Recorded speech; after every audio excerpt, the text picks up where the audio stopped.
So good day to all our viewers, and here we are in another episode of Têkkel Talk Show, where we encourage a culture of recognition.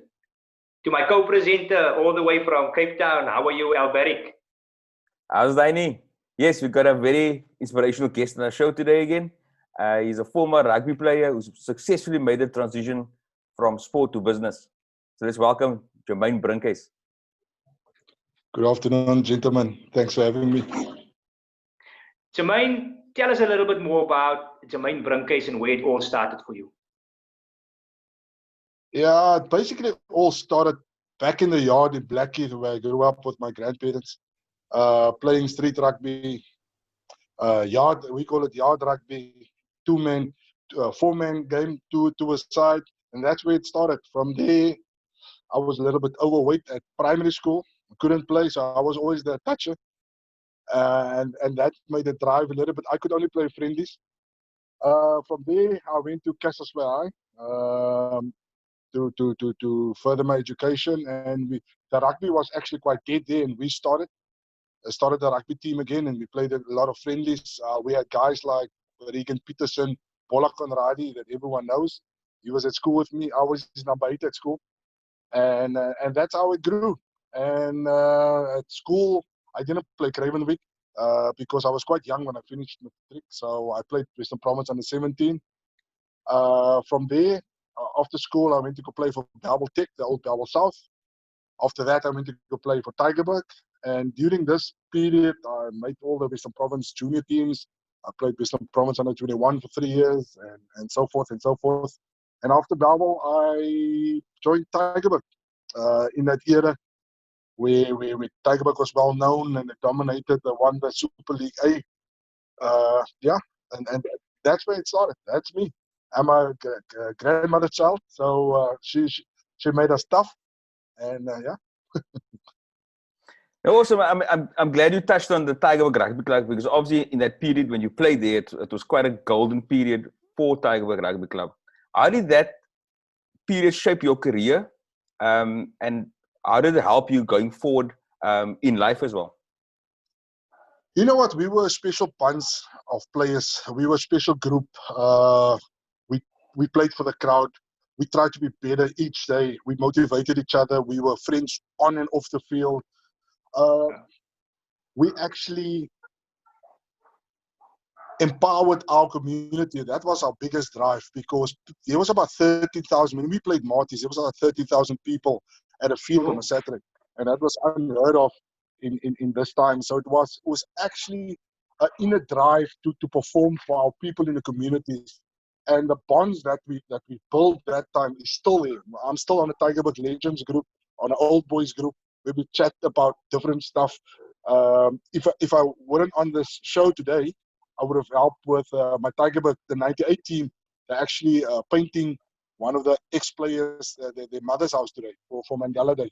Wonderful. For 67 minutes and seconds. And yeah, it was special bond. I met special players that played with me. They helped us a lot, because we traveled from different areas in Cape Town to play for Tygerberg. We took train, taxi, all the stuff. So all the sacrifices and stuff actually molded us into to become professional players one day. It's just wonderful to reminisce and reflect on that. And then also, you had a taste of some professional rugby. Played for the Bulls, the Cheetahs, represented South Africa at under 21 and under 23 level. Any influences, players or coaches that you can recall and want to share with us? Yeah, it was actually quite an interesting journey. I played under coaches like Piet Kleinhans, Gijsie Pinaar, Laurie Mains, Heineke Meyer, Pote Heeman, the ex-Bull coach now. There was a lot of players that had influence. I respected a guy like Andre Venter. I think he didn't have all the skills, but he had to make up with fitness, and that actually motivated us to be as fit as him and even fitter. Guys like Gijsie Pinaar always motivated us, because we were from different provinces, and we had to settle in like cold places like Bloemfontein. But it was actually very fruitful. All the info and the life lessons and skills they taught us was actually improved us a lot for the future life after rugby. Yeah. At the Bulls, it was a bit different. Pretoria, you're a Cape Town boy and you have to move to Pretoria. It's a bit tough on you. But we settled in. We had guys like Victor Matfield, Pakis Botha, all the big name players that played with us. It was tough competition. You just had to stand your ground and train extra harder and be disciplined enough to be able to compete for the position. So it was a lot of role players. There's a lot of names I can mention. There's guys like Anton Leonard that stood out, that actually guided us a lot because he's also from the Southern Cape, and he understood where we came from and what we tried to achieve. Daniel Rousseau, guys I can look up at, McNeil Hendricks, Norman Jordan, guys that actually welcomed us with open arms, and we played together, we socialized together, and we're still friends today. Your life outside of rugby, what inspired you to start your own business and why in the IT sector? Actually, a good question, because before I played professional rugby, I studied BSc Computer Science at the University of Stellenbosch. So I always wanted to go into something with computers or maths, because I was quite good at maths and stuff.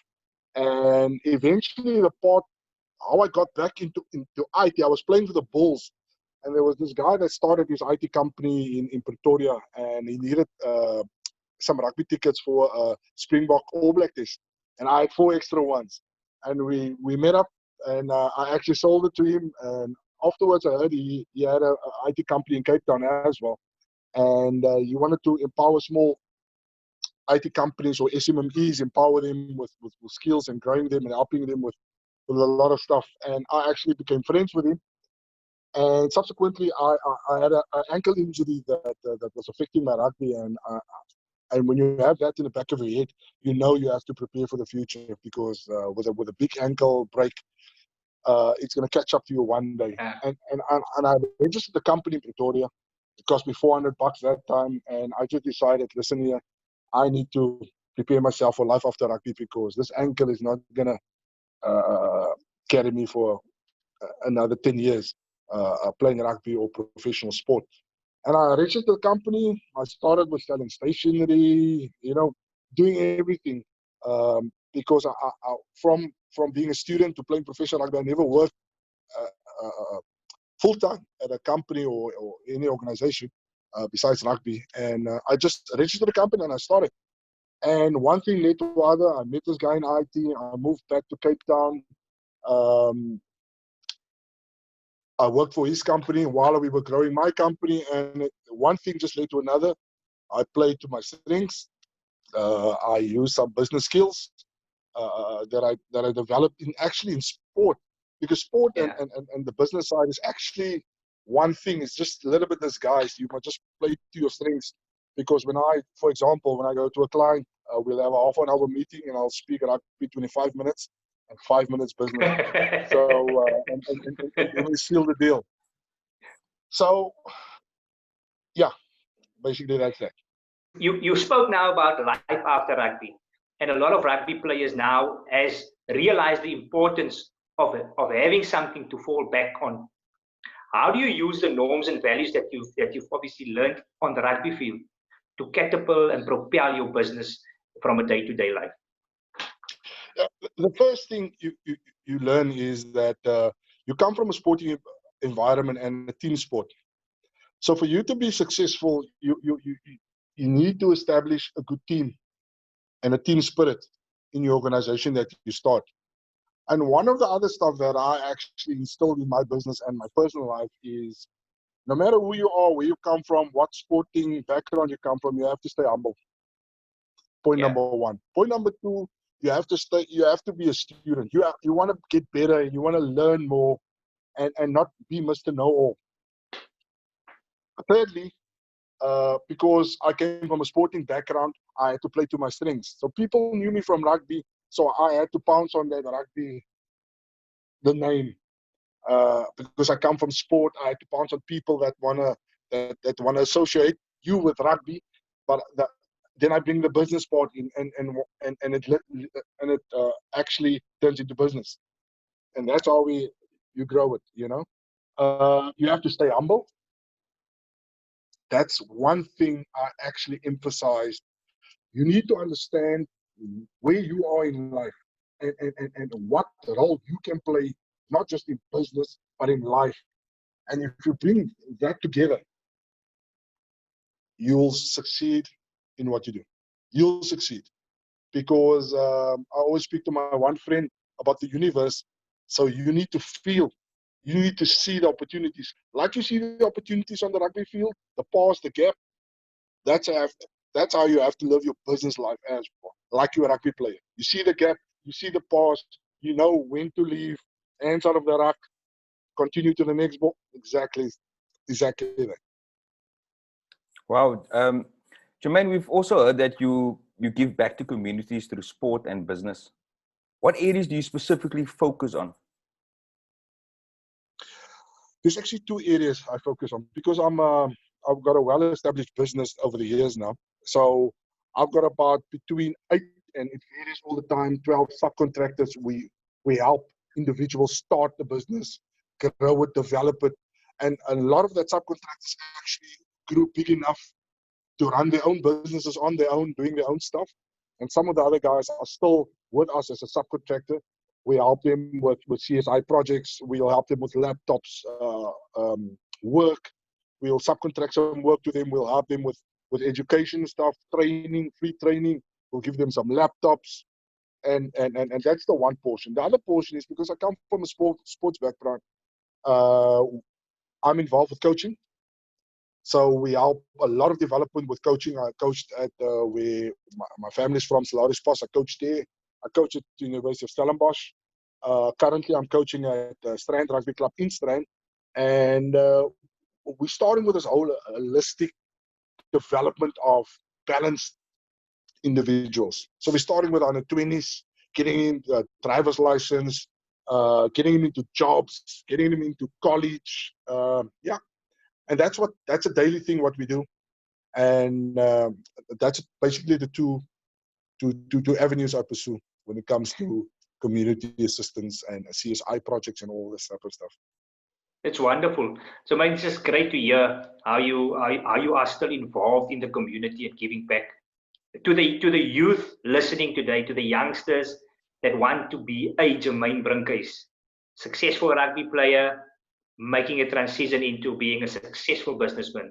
What is your message to the youngsters out there today? It's a simple message. Don't let sports get to your head. Sport is still there to be a hobby.